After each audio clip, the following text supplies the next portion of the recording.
Hey, welcome in. Well, it's been a while since I did a video on one of these just insanely stupid articles in a women's magazine, but I found another great one, so let's do it. 12 reasons you're single even though you're a catch. Now, if you're wondering why so many women seem to be kind of unreasonable and crazy, and frankly depressed these days, I mean, let's take a look at the numbers. Women are twice as likely as men to take antidepressant medication. So that's not good. But why is that? Why? I think it's being inundated with insane articles like this all the time. 12 reasons you're single even though you're a catch. And keep in mind, if you're a woman watching this, okay, the person who wrote this article has no idea who you are or what you're like and why you're in the situation where you're single even though you're a catch. It says here, you're awesome, but you're single? What are you doing wrong? And what could the answer to this possibly be? What could the answer to this, you're awesome, but you're single, why? What could the answer possibly be? You know, what could you be doing wrong? Well, absolutely nothing, of course. It's not your fault. It's everybody else's fault. And keep in mind, again, if you're a woman watching this, keep in mind, the writer of this article has never met you, right? So they don't know. The writer of this article knows that there are going to be women who want to hear that, who just want the easy answer, who don't want to do anything, don't want to work on themselves, don't want to be self-accountable. They just want to hear, no, it's everybody else's fault. So that's why articles like this exist. And they're actually quite bad for people psychologically, in my opinion. So they've got a bunch of reasons why you're single even though you're a catch. Well, of course you don't believe in settling. Who does? Who would want to settle? I mean, when you're a catch, why would you settle? It says here, you know what kind of people settle? The ones who think they're running out of time to find something real, and those who think true love isn't in the cards for them. However, that's not the case for you. Keep in mind, this person has no idea who you are, okay? You know he's out there, and you're not settling for anything less. And I guess we have to remember here, too, that you're perfect, right? You could never do anything wrong. You're doing absolutely nothing wrong. So, I mean, that's just a great starting place, isn't it? To get what you want. If you've got a problem, it's really important to remember that you've done absolutely nothing wrong. And it's not up to you to solve the problem. It's up to the world. So that's a great starting place and not something that would derange people at all. Let's see. You're waiting to meet someone worthy of your awesomeness. And don't for a second question your own awesomeness. Don't for a second question that. Don't think for a second that you might not be quite as awesome as you think you are. Because, you know, then you might settle. And who settles? I mean, I guess people in relationships, I guess, but they're settling and nobody wants to do that. You're amazing. So why would you even bother being with someone who doesn't equal you in that?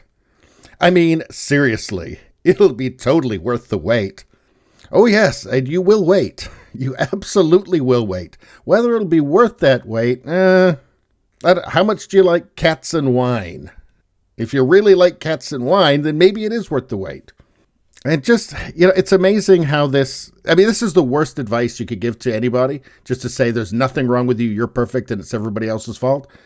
Because, for one thing, there is no perfect person on the planet, all right? Everybody has their flaws. And some may say that you may need some introspection and some character building for yourself to live a happy, meaningful life. To just simply recognize the flaws within yourself and do the best that you can to correct them. But what am I talking about? No, you've done absolutely nothing wrong. So let's see, let's keep going here. You don't need a man to validate your existence.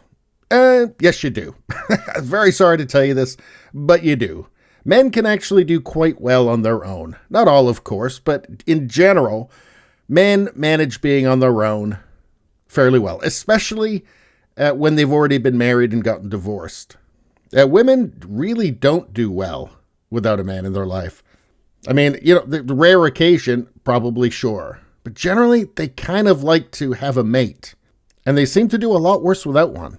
So let's see. You might think it'd be nice to have a partner in crime sometimes, but you certainly don't spend all your time pining after a guy. Yes, you do. And you don't feel bad about it either. Yes, you do. Instead, you live your life and don't let it revolve around finding someone. No, you don't. It's just all lies. And we know that it's all lies because this article exists. Let's see. You're too busy living your life. No, you're not. No, you're not. We know this. Why? This is all just lies. This is lying to yourself. Let's see.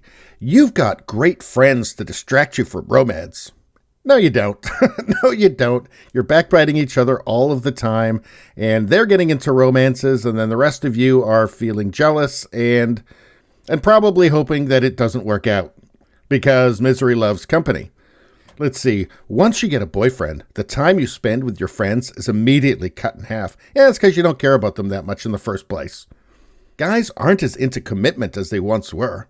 I wonder why that is. I wonder if it's women. I wonder if it's meeting women who think that they're a catch and that they're doing absolutely nothing wrong and require absolutely no self-accountability. I wonder if it's got something to do with that. Here's one that I've seen quite a few times now.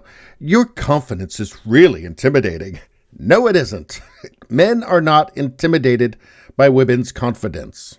The ones that they want to actually date are not intimidated by that at all. In fact, a woman will not want to date a guy who is intimidated by her because that's not attractive to them. So this is just a nice little lie that these women's magazines tell women to make them feel better about their own bad choices. Now, if an attractive woman is single, okay, there are lots of great guys who would like to be with her, okay? The reason she's single is because she has decided that she's a catch and is better than all of the suitors. And she doesn't want to settle, but all she'd really be settling for is just somebody on her own level. If she's a 7, all right, she doesn't want to settle for another 7, right? She wants a 9 or a 10. And because of internet dating now, I mean, it's just easy to have for women to have hookups with guys that are more attractive than them. But they don't end up dating them is the thing. So the guys that are actually on their level that would date them, they won't accept because they've already decided they're a catch. Anyway, you need to focus on you first.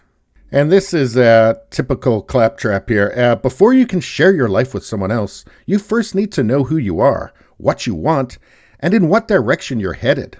It's not fair to offer only half of yourself to someone when you're still not completely whole. What does that even mean, right? What does that mean? You're not that special. I'm sorry. You're just a person. I guess you can tell yourself that you're a catch, I guess, and that you've done absolutely nothing wrong. But I think at some point, it's probably going to dawn on you that articles like this, they lied to you. Anyway, that's all I got to say about that. Please subscribe, like, and share. That really helps me out. If you just like to listen, there's the podcast, Radio Baloney. It's on pretty much every platform. If you look for it, you will find it. Thank you very much. I'll see you next time.